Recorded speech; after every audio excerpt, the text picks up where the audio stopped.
Coucou! Coucou! Bonjour et bienvenue sur la chaîne Data qui est Chouette!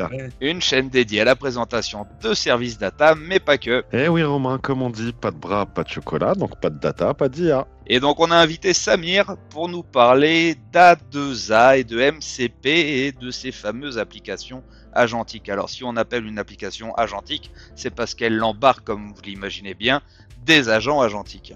Effectivement, Romain, merci de m'avoir invité. Donc, je suis Samir, CSA chez Microsoft.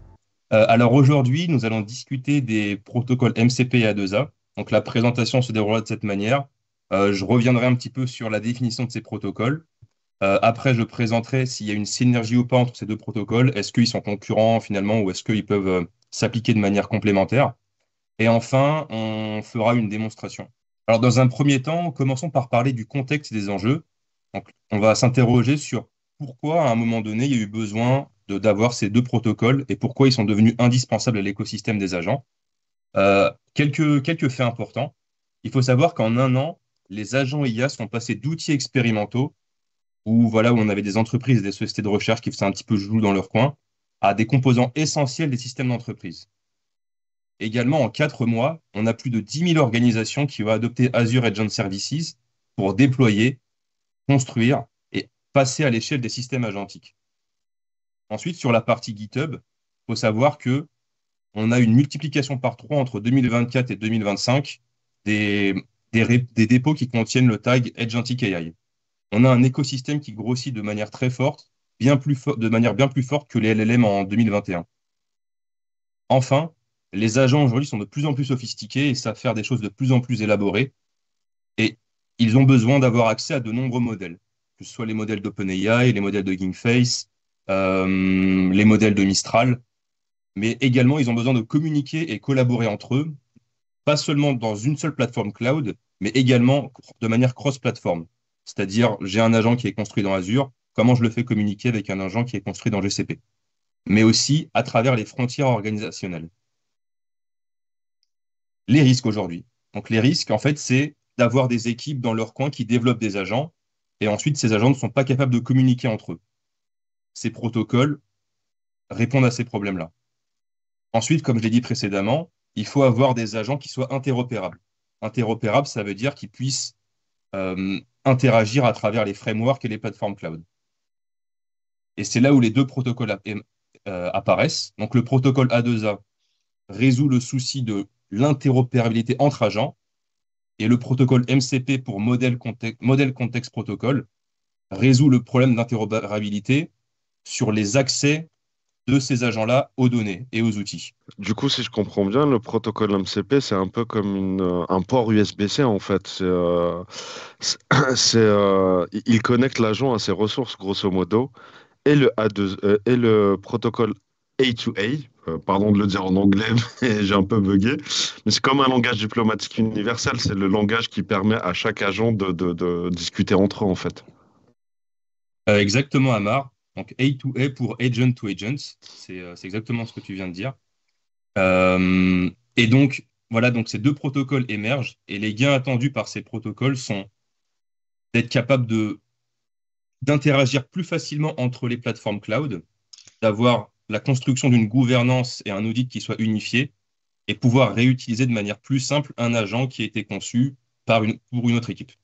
Alors, commençons par détailler le protocole MCP. Donc, ce protocole a été développé par l'entreprise Anthropic, qui est spécialisée dans la construction de LLM et d'agents d'IA. Quelle était leur motivation initialement? Il faut savoir que les développeurs de tout type aiment les standards. Le protocole le plus classique, universel, que tout le monde connaît pour le développement d'API web, c'est ce qu'on appelle le protocole REST. Donc, le protocole REST, on a un client sur le navigateur qui communique à un serveur via une API, et ensuite ce serveur va aller interroger des services. Donc là, vous avez le schéma sur la droite.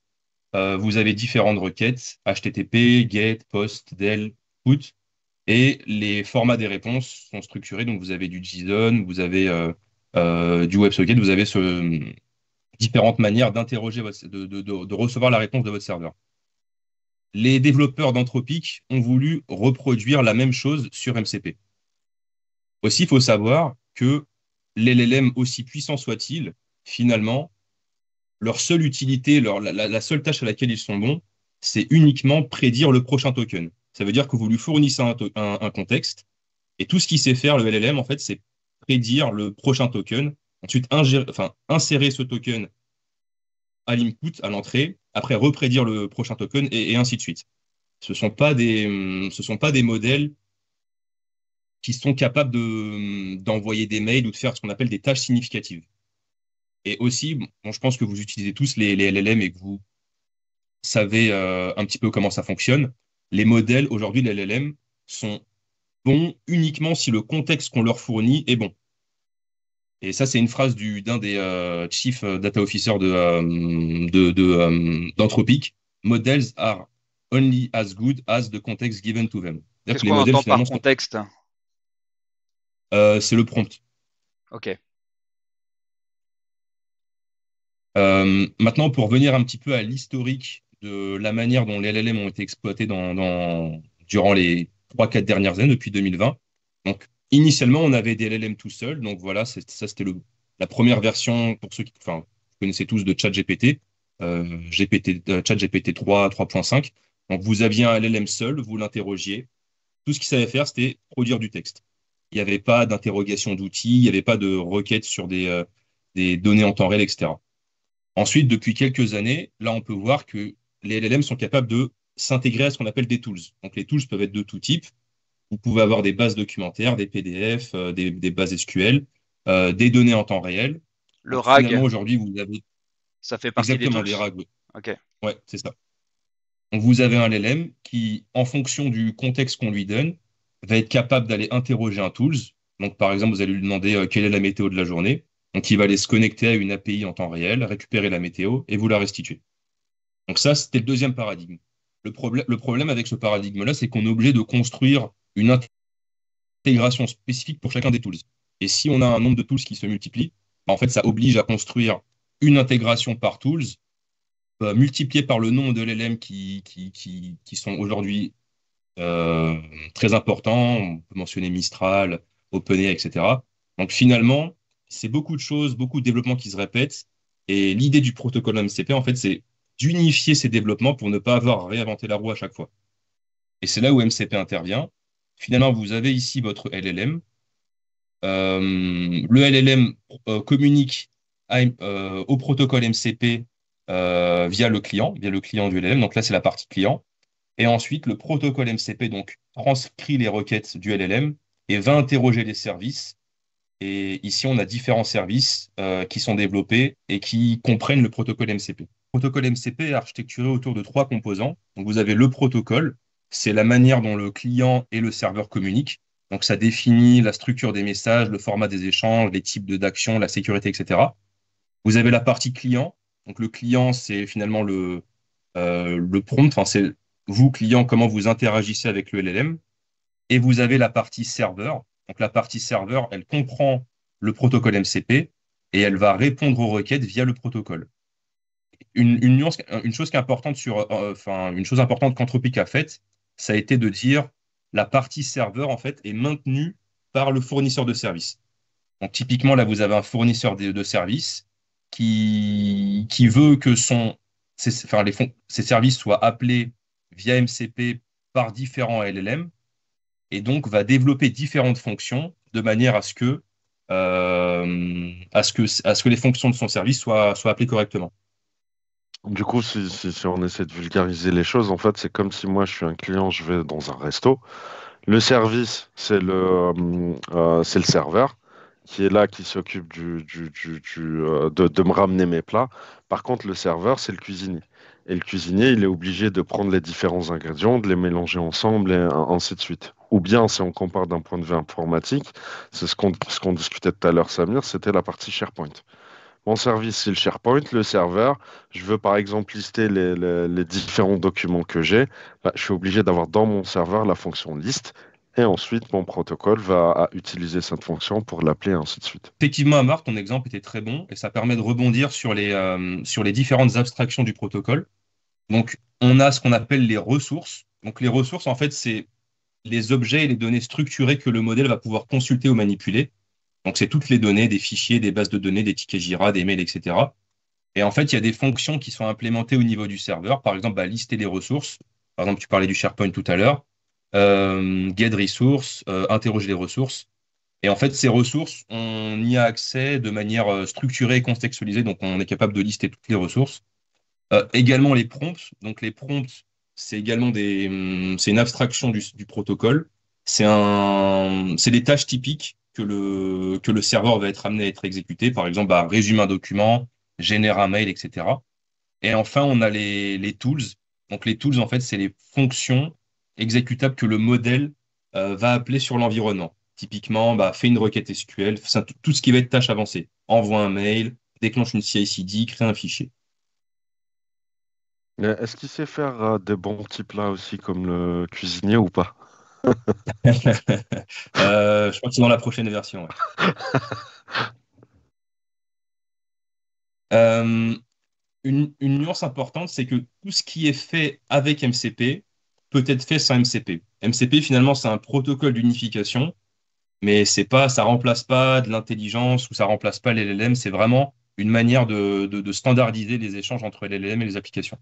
Donc là, vous avez un exemple d'appli, selon l'ancien paradigme, où vous avez une application IA A, B, C.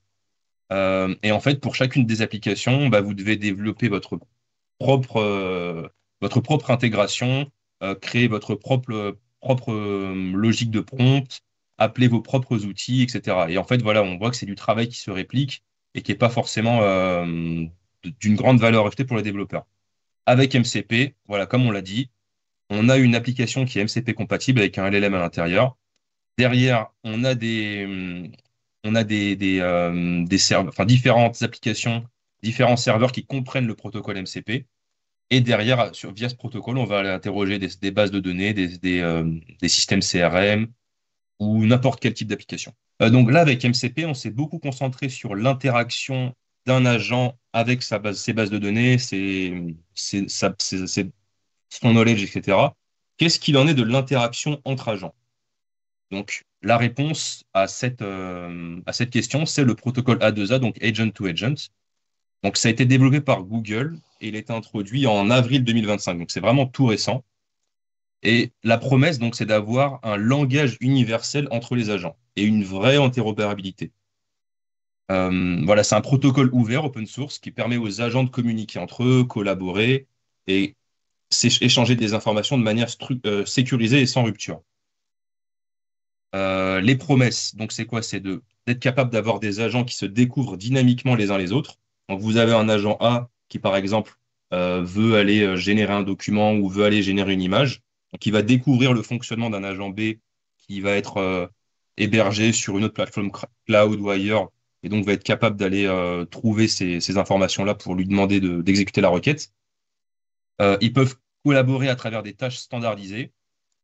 Partager du contenu multimodal aussi, ça c'est une grosse nouveauté, c'est que les agents peuvent échanger entre eux non seulement du texte, mais aussi de l'audio et de la vidéo. Euh, Également, les interactions peuvent être longues, c'est-à-dire que on peut avoir des interactions entre agents qui peuvent durer des jours, parce qu'on peut avoir des allers-retours ou des tâches vraiment très complexes qui nécessitent d'avoir plein d'allers-retours entre différents agents. Et tout cela dans un cadre sécurisé et un protocole sécurisé que Google implémente. Du coup, c'est comme un traducteur universel, genre Romain. Je sais que tu parles italien, moi je parle allemand et Samir, je crois que tu parles aussi anglais, mieux que nous tous. Et du coup, c'est comme si on avait un agent qui venait traduire et nous permettre d'avoir cette conversation entre nous. C'est exactement ça, le parallèle est très très très juste. Ouais. Sur le protocole A2A, on a différentes abstractions, à l'instar de ce qu'on a présenté tout à l'heure sur MCP. Donc, on a ce qu'on appelle l'agent card ou la digital business card. Donc, c'est une carte de visite de l'agent. En fait, c'est une sorte de, voilà, vraiment une carte de visite, vous pouvez voir ça comme une carte de visite, qui va permettre d'être reconnu, à cet agent d'être reconnu par les autres agents et un petit peu, voilà, savoir la manière dont il communique, les tâches qu'il est capable de résoudre, ses compétences. Ensuite, vous Ouais. avez les tasks. Un agent, il va être expert, et du coup, on va avoir différents agents experts, et ce protocole va faire communiquer finalement les différents experts sur leur technologie. Oui, c'est exactement ça, oui, Romain. C'est la bonne traduction. Ok. Donc ensuite, on a les tasks. Donc les tasks, tout simplement, c'est les tâches que les agents vont être amenés à effectuer. Donc une task, elle est initiée par l'agent client et elle est traitée par l'agent distant. Et tout simplement, ça va être une suite d'actions que l'agent client va demander de traiter à l'agent distant. Et au sein de cette task, on va avoir des messages. Donc les messages, ça va être des tours de conversation entre les agents.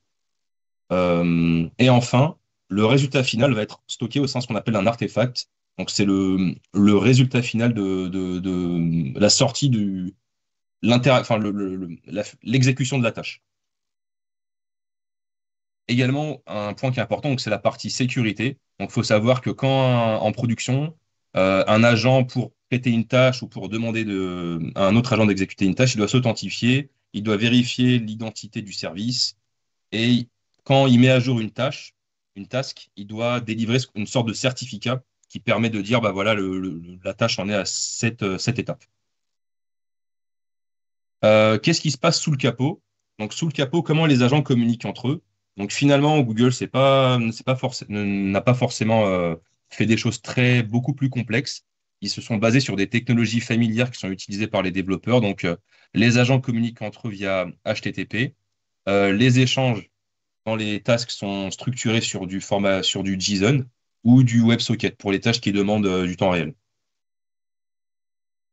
Maintenant, on va passer sur une interaction typique dans le cadre du protocole A2A. Donc, nous, on se situe à ce niveau-là. Donc, on est le user, on demande à notre agent client de réaliser une tâche. Donc, on a un LLM. Derrière, il va récupérer, comme vous disais tout à l'heure, les cartes de visite des agents via le protocole A2A. Donc, chaque agent va être spécialisé dans une tâche en particulier. Donc, l'agent A, par exemple, il fait du résumé automatique d'articles. L'agent B, il fait de la génération d'images. Et l'agent C, il fait de l'envoi automatique d'emails. Donc là, on va lancer un prompt. Donc là, c'est par exemple, le prompt, c'était résume un texte. Donc via le protocole, il a compris que c'était l'agent A qu'il fallait interroger pour faire cette tâche. Donc il y a une tâche qui a été lancée, comme c'est l'abstraction task, qui contient un ID, un message, donc le message de l'action à effectuer, et des paramètres éventuels. Derrière, l'agent A réalise la tâche. Il va également interroger les bases de données auxquelles il a accès, renvoie également la tâche via le protocole HTTP. Donc, vous avez ces URL send pour envoyer la tâche et send subscribe pour tout ce qui va être temps réel. Et ensuite, il va envoyer aussi un statut de la réponse. Donc, est-ce que la tâche est encore en cours? Est-ce qu'elle est complétée? Est-ce qu'elle a échoué? Ok, alors si je comprends bien, l'agent A qui est expert sur une thématique, on pourrait le standardiser avec le protocole MCP, comme ça on pourrait le réutiliser finalement après pour d'autres besoins. Et on voit bien du coup que le combo est plutôt intéressant. Oui, exactement, Romain, tu touches un point important. Donc, c'est finalement, on se pose la question de est-ce qu'il y a une synergie finalement ou est-ce qu'ils sont concurrents? En fait, ils sont totalement complémentaires, ces deux protocoles. Parce que MCP, lui, ce qu'il fait, en fait, il va standardiser de la manière dont les agents vont communiquer avec ses outils internes et ses ressources. Donc, finalement, il gère l'interaction agent-donné. Tandis que A2A, Agent to Agent, comme son nom l'indique, lui, il se concentre sur la communication et la standardisation des interactions entre agents. C'est du agent vers agent. Et voici un schéma un petit peu récapitulatif qui explique voilà, comment ces deux protocoles peuvent s'intégrer au sein d'une même architecture. Donc là, on a un agent A et on a un agent B. Donc ces deux agents communiquent via MCP de manière standardisée, sécurisée, etc., via HTTP, etc. Mais pour aller récupérer les bases documentaires auxquelles ils ont accès, interroge ces bases documentaires via MCP et via le protocole MCP. Donc là, vous avez des sources de données locales, vous avez des données d'Internet. Et en fait, chaque agent a accès à ces données, est expert dans un domaine et interroge les données auxquelles il a accès. Maintenant, la question qu'on peut se poser, c'est et Azure dans tout ça? Parce que là, finalement, MCP, c'est de l'anthropique, Google, A2A, c'est du Google. Comment Microsoft se positionne dans tout cet écosystème? Donc, il faut savoir que Azure a adopté le protocole MCP, c'est-à-dire que dans le développement des bibliothèques Python et dans pas mal de composants, en fait, on a des briques MCP qui sont intégrées, des serveurs MCP qu'on est capable de déployer. Le 17 avril 2025, il y a eu l'annonce de Azure MCP Server en public preview. Et également, aujourd'hui, on est capable d'interroger et de construire, de requêter des différents services Azure via MCP Server par exemple Cosmos DB pour aller lister des tables, Azure Storage pour lister des tables également, etc. Et tous ces services-là. Mais il faut savoir voilà, que cette intégration du protocole, elle est encore à améliorer parce que voilà, aujourd'hui, on n'a pas d'intégration directe dans Azure AI Agent Services, qui est le service Azure pour construire des agents. Également sur la partie A2A, donc le 7 mai, donc c'est tout récent aussi, Microsoft a annoncé le support du protocole A2A, également l'intégration de A2A dans AI Foundry et Copilot Studio. Il faut savoir que maintenant Microsoft a rejoint les groupes de travail A2A sur GitHub et contribue au développement de l'écosystème. Et maintenant, la question ce qu'on peut se poser, c'est que Microsoft a développé pas mal d'outils en interne pour construire des agents. Je pense à Semantic Kernel et AutoGen qui sont des outils plus low-code. Comment ces outils s'intègrent-ils dans l'écosystème? Et c'est là où on va passer à la démo. Où l'idée, ça va être d'aller savoir s'il faut investir dans une crypto ou une action en bourse. Donc, vous avez un utilisateur en fait qui va aller poser une question sur une crypto-monnaie ou sur une action. Derrière, vous allez avoir 3 agents spécialisés. Donc, un agent stock trend qui va aller récupérer le cours de bourse de l'action et savoir un petit peu comment elle s'est comportée durant les dernières semaines, derniers mois. Un agent qui va aller récupérer des news sur la crypto-monnaie et analyser un peu les dernières nouveautés. Et également un agent qui va être expert pour aller récupérer les opinions des experts sur le sujet. Donc savoir cet expert des crypto-monnaies a dit ça, etc. Donc finalement, ces 3 agents vont interagir entre eux, vont avoir des réponses et vont transmettre ces réponses à un agent qui va être le sentiment market, qui va donner un petit peu le sentiment du marché sur cette crypto-monnaie. Derrière, cet agent va formuler une réponse et va envoyer la réponse à l'agent critique. Et en fait, l'agent critique, lui, ce qu'il va faire, c'est que s'il y a des informations qui manquent ou il y a des informations qui sont parcellaires, où il voit qu'il y a des choses qui sont incomplètes, va aller interroger les 3 agents pour leur demander, tu as mentionné tel sujet, peux-tu être plus précis, etc. Et il va y avoir des tours de parole comme ça entre ces différents agents, jusqu'au moment où ils vont arriver à un consensus et ils vont aller donner une décision à l'agent décisionnaire pour savoir si oui ou non il faut investir sur la crypto-monnaie ou pas. Et ça, c'est l'agent décisionnaire qui va dire si oui ou non il faut investir ou pas. Donc, comment ça fonctionne? Pour chacun de mes agents, en fait, je vais instancier un agent temporaire Bing qui va aller interroger la base de données, enfin les données en temps réel de Bing. Et ça, en fait, on voit la limitation de cette architecture, c'est que finalement, on doit à chaque fois instancier un agent temporaire pour chacun de mes agents. Donc, on voit qu'il y a de la réplication. Et voilà, bon, là, l'exemple est assez simple, mais on peut imaginer que pour un exemple plus complexe, voilà, ce serait embêtant à chaque fois d'avoir à réinstancier des agents qui soient similaires. Donc avec le MCP, tu aurais un agent Bing, et en fait, c'est celui-ci que tu aurais utilisé 3 fois par ces 3 agents experts. Exactement. Ok. En fait, je vais aller interroger le serveur MCP de Bing. Donc, derrière Bing, il y a une architecture MCP qui permet d'aller interroger un serveur MCP de manière standardisée. Et en fait, là, mes 3 agents vont aller communiquer avec le serveur MCP de Bing de manière unifiée. Et c'est là ma slide suivante. Donc, je l'ai un petit peu simplifié. Bon, j'ai enlevé l'un des agents. Mais en gros, ici, vous avez l'agent des news, l'agent expert, qui vont aller interroger le serveur MCP développé par Bing. Donc, ça, c'est la personne qui a, comme on a dit, donc la partie serveur, elle est développée par le fournisseur de service. Donc là, on a une personne qui a développé un serveur pour Bing, Search. Et derrière, donc on parlait un petit peu des fonctions un peu standards. Donc, on a 2 fonctions, Bing Web Search pour faire les recherches web et Bing News Search pour faire les recherches sur les news. Et donc, en fait, en fonction du prompt, l'une des 2 fonctions va être appelée. Et derrière, c'est cette fonction-là qui va être envoyée au serveur et le serveur va retourner la réponse pour derrière que la boucle de discussion entre les agents puisse se mettre en place. Et puis le reste, c'est la même chose. Donc, on a l'agent décisionnaire et l'agent critique. Là, tu as dit un truc intéressant. Là, en fait, du coup, vu que tu attaques Bing, c'est Bing qui met à disposition le serveur MCP. On est bien d'accord. Donc, Ouais. du coup, est-ce que c'est possible pour différents types que Bing? différents types de sources de données que Bing d'utiliser le serveur MCP. Ce que je veux dire par là, est-ce que c'est dans toutes les situations où il faut en amont vérifier que le serveur MCP existe en amont, avant de partir sur une architecture MCP? Et effectivement, il faut vérifier que le fournisseur de service fournit bien un serveur MCP pour son service, pour que derrière, un LLM ou un client puisse aller interroger voilà, de manière unifiée son service.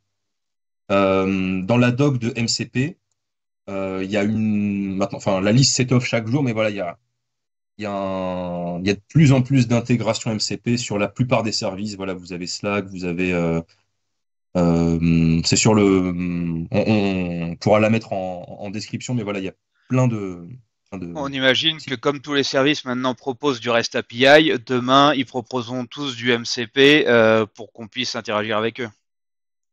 c'est exactement ça. Et si on passait à une démonstration? Exactement. Donc, je vais vous partager mon éditeur VS Code. Donc, on va aller récupérer différentes informations sur Azure. Donc, l'API key qui va aller permettre d'interroger le modèle Azure. Donc, derrière, on utilise du 4O.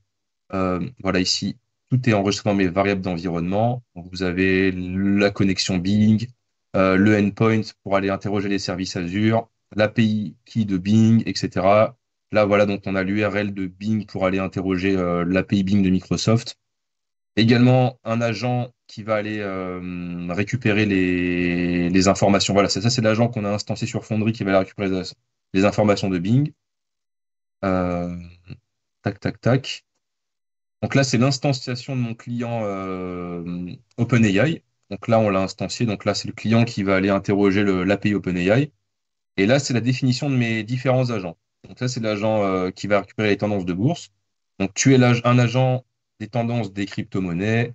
Tu récupères et résumes les prix, les variations, etc. Et là, les interactions. Donc si un agent t'a mentionné, réponds-lui clairement en corrigeant ou en clarifiant ton analyse. Si aucune remarque ne t'a adressé, continue normalement. Le second agent sur les news, donc de la même manière, voilà, tu as un agent des news crypto, donc ça c'est le prompt qui permet de définir le comportement de l'agent. L'agent de sentiment qui donne le sentiment de marché, voilà, qui va aller agréger les informations des deux autres agents et qui va donner son sentiment du marché. L'agent critique, voilà, qui fait des critiques sur les informations pour aller poser des questions, pour demander des clarifications. Et l'agent décisionnaire qui va décider si oui ou non il faut investir sur la crypto-monnaie. Là, ensuite, on fait toute la partie orchestration. Donc, mes agents, mes trois experts. Là, c'est la manière dont on définit les tours de parole. Par exemple, voilà, quand l'agent décisionnaire a fini de parler, les autres agents ne doivent plus parler. Euh, Si l'agent critique parle et qu'il dit qu'il n'y a plus de questions, donc on donne la réponse, on donne le tour de parole à l'agent décisionnaire. Donc là, en fait, on définit toute la logique de savoir quel agent interroger à quel moment. Donc, on définit maximum 15 tours de parole. Et là, voilà, ça, c'est la logique dans AutoGen. Donc, c'est ce qu'on appelle un sélecteur groupe chat. Donc, en fait, on va aller interroger les agents grâce à un LLM qui va aller définir quel agent il faut interroger par rapport à la fonction ici mention selector qui nous permet de définir les tours de parole. Donc là, on peut commencer par on va mettre Bitcoin. Commencer. Donc là, c'est ma fonction main. Donc c'est une fonction asynchrone parce qu'en fait, comme on a plusieurs agents, on ne veut pas qu'un agent bloque un seul agent bloque le process pour que les agents puissent aller communiquer de manière asynchrone vers Bing. Là, on se connecte à notre serveur MCP. Et voilà. Donc En là, je vous l'occurrence, on n'a propose de qu'un faire une agent démo. MCP ici, mais on pourrait en avoir plusieurs utilisés par différents agents. On n'a qu'un serveur. Effectivement, on a un serveur MCP, donc on utilise justement seulement le serveur MCP de Bing, et donc les trois agents vont aller communiquer avec ce serveur MCP-là. Ok. Donc là, je vais lancer le script. Donc le cas d'usage complet, c'est sur les crypto-monnaies. Donc la question, c'est est-ce qu'il faut investir sur le Bitcoin ou pas? Ok. Donc là, on peut voir qu'on s'est connecté à notre Workbench MCP. Donc mon client MCP est hébergé sur le port 8000 de ma machine, donc on peut aller tester. Tac. Donc si je vais sur localhost, là on peut voir que voilà le serveur MCP tourne bien. Et là, on a. Donc je l'ai fait sur le terminal.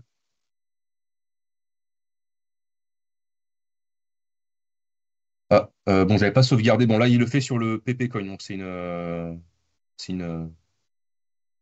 meme coin. Donc là, en gros, il interroge le crypto-agent. Il dit qu'il ne prend pas de décision finale. Il fournit les prix, les variations. Connaissent une grande variabilité, une grande volatilité. Les nouvelles récentes. Attention, hausse du marché, etc. Les tendances générales. Voilà, chaque agent parle entre eux. Donc là, voilà. Donc là, les 3 agents news, crypto ont échangé entre eux. Ensuite, ils fournissent leur réponse à l'agent sentiment. Et là, l'agent sentiment va aller faire son retour pour demander s'il y a des informations supplémentaires à fournir. Merci pour ton offre, news agent. Si tu peux analyser et fournir des détails sur les actualités récentes, par exemple, nanana. Donc là, voilà, il demande des détails supplémentaires. Le news agent lui répond, bien sûr, je vais investiguer, etc. Ils sont tous Les polis entre eux en partenariats. plus.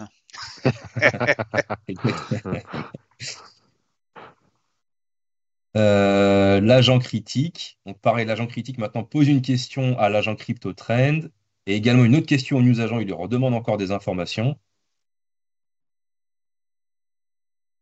Et On donc, descend. il y a 15 tours, il y a 15 fois des allers-retours comme ça, grosso modo. Vu que tu avais mis 15, mais est-ce qu'on peut mettre plus que 15 par exemple?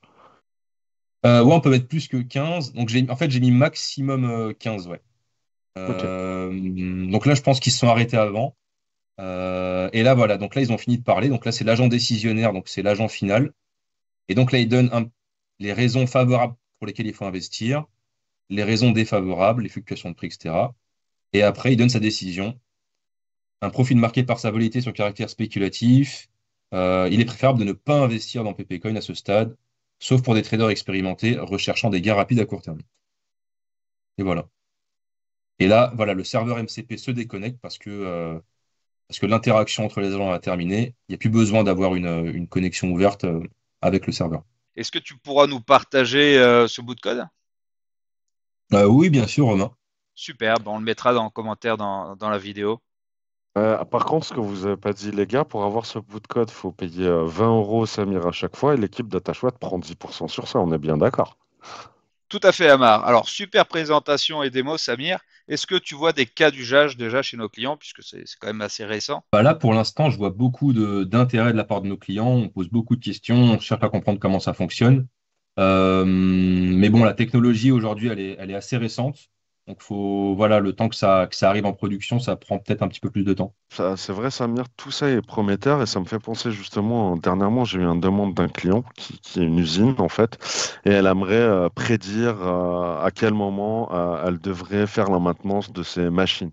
Et en fait, grâce à cette combinaison des protocoles MCP et HUA, on va pouvoir se connecter aux différentes bases de données qui stockent les logs, les différentes techniques, les différentes documentations techniques et les protocoles HUA qui vont permettre de créer cette communication entre les différents agents, un agent qui va analyser les logs et ainsi de suite.